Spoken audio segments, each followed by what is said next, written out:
Жылдам ақпараттар жетісуді жалғастырамыз. Барша зейнетақы алушылар көріңіздер.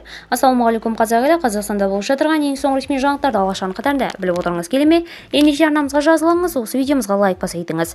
Отбасы банк зейнетақы төлемдері бар депозиттерге қатысты мәлімдеме жасады.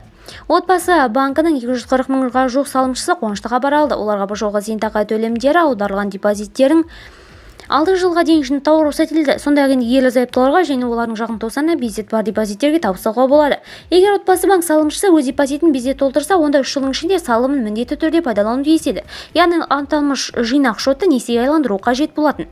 Сонымен қатар банк салымшысы аталмыш депозитті жақындарына табыстауды көздесе, салымдағы безет зейнетақы қорына қайтарылатын. Егер пайдаланушыға безет 3 жылдың ішінде бірыңғай жинақтаушы зейнетақыны қайта аударылса, қазақстандықтар қандай зардап шегереді? Зейнетақы жинақтарын пайдаланушы жеткілікті шегі жыл сайын артып келеді. Сондықтан жыл өткеннен кейін бірыңғай жинақтаушы зейнетақы қорына қайтқан зейнетақы жинақтарын қазақстандықтар толық көлемде қайтадан пайдалана алмас еді деген тәуекел болды. Видеомыз кеңінен таралу үшін лайк баса кетуді ұмытпаңыз. Аптаның соңғы жаңалықтарын алғашқыдан білгіңіз келсе, бізге қосылыңыз.